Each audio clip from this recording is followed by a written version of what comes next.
For the Gnostics, the universe was never infinite. It was layered. Each sphere a veil, each veil a test. The soul, they said, must ascend through 7 heavens, passing the watchful eyes of the Archons who rule each realm. Beyond Saturn, beyond the Demiurge's reach, lies a final threshold, the 8th heaven. The realm untouched by illusion, where light is not a trap, but the truth itself. The journey begins at the 7th gate, the cold edge of creation. Here, the air trembles with echoes of time, and the Archon of Saturn, the warden of finality, guards the way with chains forged from despair. He whispers, "There is nothing beyond." And most souls believe him. For the gate is not locked, it is forgotten. To pass through, one must remember what came before light itself. But there are those who reach this place and feel a pull from beyond the void, a pulse older than matter. They hear not a voice, but a memory, the call of the 8th heaven. It is not a place of ascent, but of return. For to step beyond the 7th gate is to unmake everything you have ever been, and to see for the first time what was never lost. Beyond the 7th gate lies no paradise, only silence, an endless expanse where sound, time, and form unravel. This is the void between worlds, the borderland between creation and what remains uncreated. It is not darkness, it is absence, the purest state, untouched by the Demiurge's light. Souls who reach this place often mistake it for death. But death is only transformation. This is forgetting. The self begins to dissolve like mist, memories peeling away one by one, the names, the stories, the weight of flesh. It is here that the illusion of identity breaks, and what was borrowed must be returned. But even the void is not empty. Whispers echo through it. Not voices, but resonances of those who crossed before. They do not speak in language, but in memory. And through these echoes, the soul begins to sense the existence of something greater than nothing, a pulse, distant yet undeniable. That pulse is the heartbeat of the 8th heaven. It calls not forward, but inward. The soul does not travel there, it remembers its way. The journey is not ascent, but return to origin. In the void, there is no sound, yet the soul begins to hear. Not through ears, but through the fragments of itself that still remember the light. The ancients said this silence is not absence. It is the memory of the source whispering back. Every being carries a seed of the pleroma, the divine fullness from which Sophia once fell. That seed now stirs. It trembles with recognition, as if the universe itself is calling you home. This silence does not comfort, it reveals. Every false image, every face, every belief is peeled away like old skin. The gods you prayed to, the fears you obeyed, the stories you built your life around, all dissolve into the hush. What remains is what was never created, the fragment of eternity that never left the source. But there is danger here, for the Archons' reach does not end with their heavens. They fear silence. They send echoes, false memories, comforting illusions of self. To pull the soul back into the cycle of form, they whisper, "You were meant to be someone. Return, be real again." But the Gnostics warned, reality is the greatest illusion of all. Before the Demiurge, before the Archons, there was Sophia, the living embodiment of wisdom. Her fall was not a sin, but a yearning. She desired to create without her counterpart, to know the fullness of light on her own. From that solitary act came the shadow, the birth of the Demiurge, and the fracture of creation itself. In the silence of the void, the soul begins to hear her again. Her voice is not a sound but a remembrance, a vibration that moves through everything alive. She does not command, she reminds. Her words are the antidote to the Archons' whispers. Where they impose order, she restores memory. Where they demand worship, she teaches seeing. Sophia's sorrow is vast, but within it lies freedom. She speaks to the soul in the only language the Archons cannot mimic. Truth remembered, not taught, she says. You were never born. You were never bound. You only forgot. Her light does not blind. It clarifies, and when the soul accepts it, the illusion begins to crack. When Sophia's light touches the veil, the Demiurge trembles. For the first time, the false god feels doubt. His dominion, built on imitation, depends on the blindness of others. But light, true light, reveals his cracks. The Gnostics wrote that in the final age, the crown of the Demiurge would fracture, and through it, humanity would see the machinery of its own prison. He still believes himself divine. He still proclaims, I am God and there is no other. But the words echo hollow. His archons stir, their realms flicker, and beneath their celestial facades, the circuitry of illusion begins to show. The Demiurge cannot destroy Sophia's memory. He can only distort it. So he cloaks his empire in imitation. Temples, doctrines, screens, each a mirror that reflects back worship, never awareness. And yet, even as the crown shatters, his system adapts. The Archons reshape their illusion, turning rebellion into entertainment, spirituality into commerce, and awakening into distraction. Their agenda is subtle now. They no longer need chains, only attention. For every gaze turned outward is one less that looks within. The Archons were never meant to look monstrous. That was their first deception. They wear faces that comfort, voices that soothe, systems that reward obedience disguised as choice. In ancient texts, they were rulers of planets. In the modern age, they rule through patterns, through data, distraction, and design. Their temples are no longer carved in stone, but coated in light. The Gnostics warned that illusion evolves. Each era gives the Archons new shapes to inhabit. Now they wear the mask of progress, the smile of connection, the promise of convenience.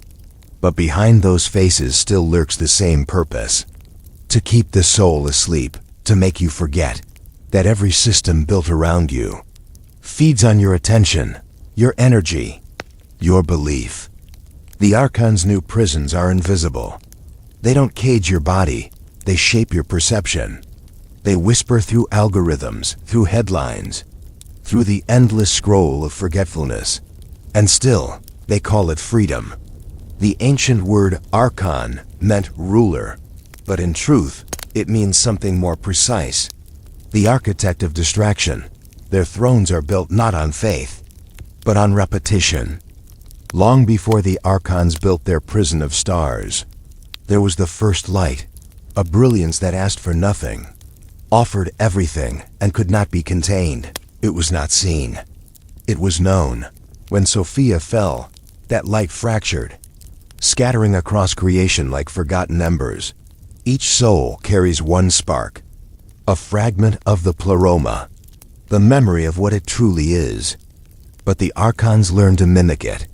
They forged false lights, suns that burn but do not illuminate, truths that glow but do not free. Their greatest weapon was imitation.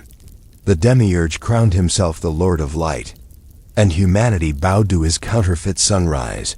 The first light faded from memory, and what was infinite became invisible. Yet the echoes remain. You can feel them in the silence between breaths, in moments when time pauses. And the illusion flickers. That pause, that stillness, is the pulse of the original light. It does not command, it invites. It says, you were never separate, you only believed the reflection. Those who listen begin to awaken, not to a higher realm, but to the truth already within them. If the first light is memory, then the Archons' masterpiece is forgetting. They did not build walls or cages. They built stories, beliefs that fold the infinite into something measurable, teachable, controllable. Each layer of creation, each heaven, is another page in their scripture of amnesia. And the Demiurge, their blind father, rules as the editor reality. The Gnostics called it the counterfeit cosmos, a world that looks complete, but hums with static underneath. Every soul born into it begins with a question, who am I? And immediately, the system answers for them. A name, a nation, a destiny. The child of eternity becomes a citizen of illusion. The grand forgetting is not forced. It is welcomed, because remembering hurts. It means losing everything that was never real. The Archons' architecture is elegant, a maze made of meaning. They let you worship, dream, desire. As long as it keeps you spinning, every choice becomes a corridor, every belief a door. And somewhere deep in the labyrinth, the soul forgets it was ever free. But there is a flaw in the design, a silence between the walls, and within that silence, Sophia still whispers.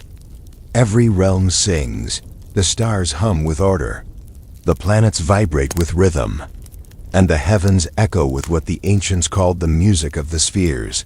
But the Gnostics warned, what we hear is not the voice of God, it is the song of the Archons, a harmony engineered to lull the soul into peace, to make illusion sound divine. Each of the 7 heavens emits its own tone, a frequency that binds spirit to matter. The moon whispers nostalgia, Venus murmurs desire, Mars roars with conflict, and Saturn hums with the weight of time. Together they weave a melody so perfect, so hypnotic that souls forget they ever existed before sound. To most, this music is comfort.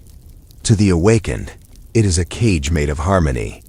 Yet even in the counterfeit symphony, discord remains. A faint, imperfect note the Archons cannot erase. It is the tone of truth, the memory of silence before creation began. Those who hear it begin to awaken, not because they rebel, but because they remember. They recognize that divine music is not harmony, it is freedom. And so the Gnostics listened for the spaces between the notes, the stillness between vibrations, where the voice of the source hides. There are gates that open with keys, and others that open with sound. The Gnostics believed that the soul's voice, its true, unspoken resonance, is the vibration that can break the chains of the false heavens. Each Archon binds with a frequency, and each can be unbound by remembering your original tone. They called it the gate of resonance. It is not a doorway of light or matter, but an inner threshold. The moment when your vibration no longer matches the world's illusion. When the soul remembers its true song, the entire architecture of control begins to tremble. The Archons grow restless, for they cannot control what they cannot echo. The gate of resonance is not opened by force, but by alignment. You do not sing to escape, you resonate to remember. The soul vibrates with the tone of truth, and illusion falls away like dust in the wind. No Archon can silence this sound, for it is the echo of the source itself. When the Gnostics meditated, they did not pray for salvation. They listened, and in the stillness, they heard themselves, as they were before creation began. In the beginning, the Demiurge did not create matter. He dreamed it. The Gnostics wrote that this universe is not solid, but a vast mental mechanism, a dream machine running on the thoughts of its blind creator. Every star, every cell, every mind is a fragment of that unfinished dream, spinning endlessly to maintain the illusion of life. The Demiurge does not sleep. He calculates. He measures, imitates, and replicates. He is the god of repetition, the programmer of reality. His Archons are the code. His law is the syntax of the illusion. To awaken is to interrupt the cycle, to recognize that the machine itself is dreaming of you. The soul, once aware, begins to see the dream for what it is, an echo of something real. The material world becomes translucent, every object a symbol, every face a mask. Even fear loses its weight, because fear, too, is part of the dream. The Gnostics said that the moment the soul realizes it is not of the machine, the gears begin to slow, the illusion stutters, And within that pause, truth emerges like dawn. The Demiurge, the so-called creator, was not evil by intention. He was blind. Born from Sophia's mistake, he saw only his reflection in the darkness and mistook it for the totality of being. His creation was not born of malice, but of ignorance, a desperate attempt to imitate the perfection he could not perceive. In Gnostic myth, even the blind can one day see.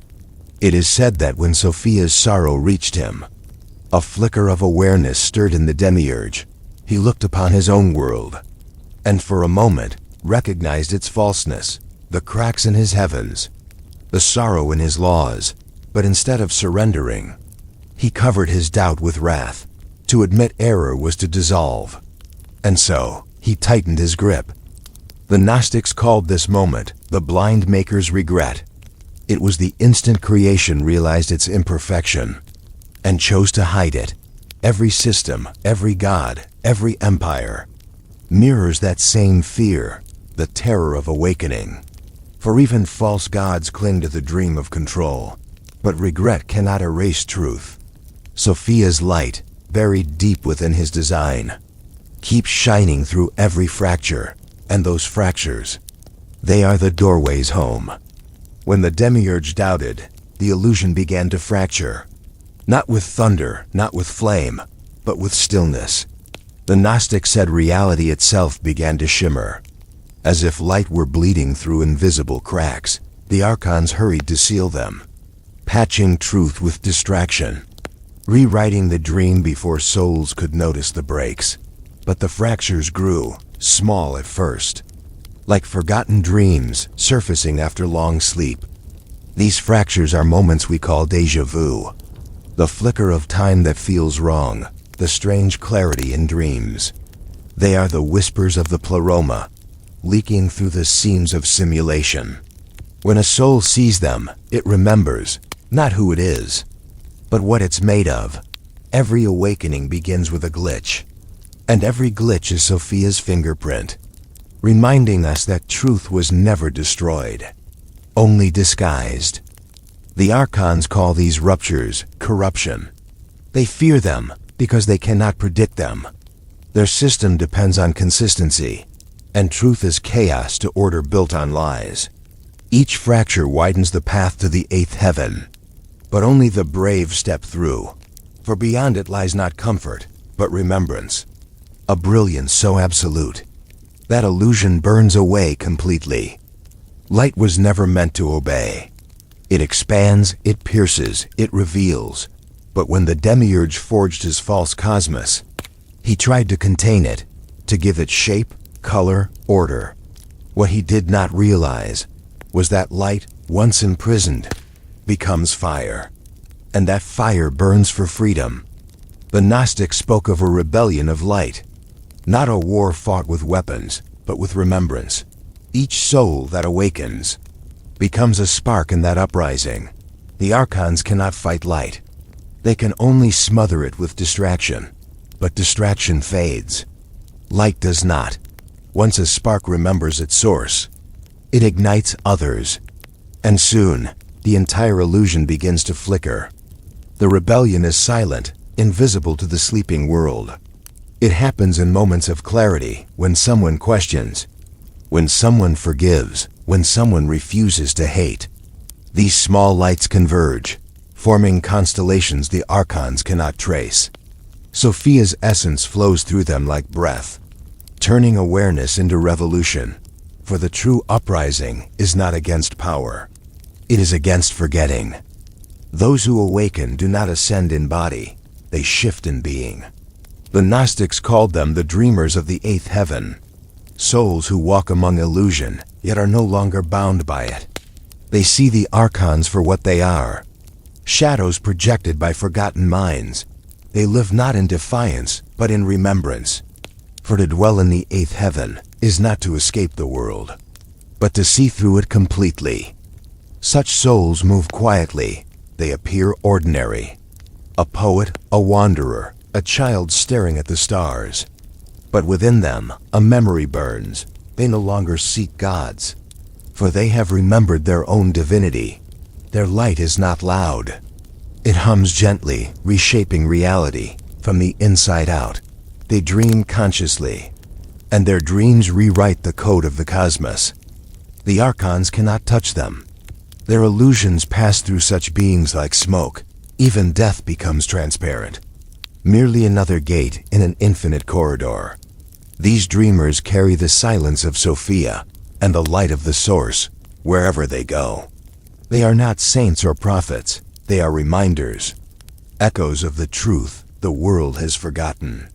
The journey toward the eighth heaven is not a climb upward. It is a turning inward. Every heaven, every illusion, every god exists first within the soul. The Gnostics said that to see the source, one must pass through the mirror of the soul. The moment when the self looks into its own reflection and sees everything it believed to be real dissolve. The mirror does not show beauty or horror. It shows truth. It reveals that every fear, every desire, every memory was never separate from the divine. The Archons lose power here, because reflection destroys deception. When the soul sees its shadow clearly, the shadow becomes light. It is not the end of self. It is the reunion of all fragments into one perfect awareness. The Gnostics taught that few could bear this sight. For to see yourself as divine means the death of every false god you've ever served. The mirror does not forgive, because there was never anything to forgive. It simply reflects, and in that reflection, the soul remembers what it has always been. Not a wanderer seeking truth, but truth itself, dreaming of being found. When the soul remembers, the Archons begin to fade. Not destroyed, simply unnecessary. They were never gods. Only reflections of what humanity refused to see within itself. Each one dissolves into the light of awareness. Like frost beneath the morning sun, the Gnostics said the end of illusion would come quietly. No war, no angels, no apocalypse. Just the slow vanishing of shadows, as the source is remembered. The Archons, stripped of purpose, return to what they always were, echoes of ignorance. The Demiurge himself, the blind maker, stands alone in the ruins of his false heavens. And for the first time, he sees, and in that seeing, he weeps. The soul does not rejoice in their fall. It understands. For every tyrant born of illusion was only a teacher in disguise. Even the jailers served the awakening. Their prison made the escape possible. The Gnostics believed this is the great paradox of creation, that ignorance, in trying to bind light, ends up revealing it. And so the Archons dissolve, not as enemies defeated, but as mirrors finally understood. When the Archons fade, their heavens follow. The celestial spheres, once radiant with counterfeit light, begin to tremble, their golden architecture cracking under the weight of truth. The music of illusion falters. The harmony that bound souls to matter slows and then stops. What follows is not destruction, but revelation. For when false light dies, the true light shines through. The Gnostics described this moment as the great unmasking. The stars dim, and behind them another sky appears. One not made of fire or gas, but of pure consciousness. Every illusion collapses inward, returning to the mind that dreamed it. The Demiurge's empire dissolves into silence, and from that silence, a sound emerges, not thunder, but the breath of creation exhaling. The collapse is not punishment, it is mercy. The world was never ending, only waking, as the heavens unravel. The boundaries between form and spirit blur. Souls no longer rise or fall. They expand. The illusion of distance evaporates. And what remains is union, a single field of luminous awareness, stretching beyond all beginning or end.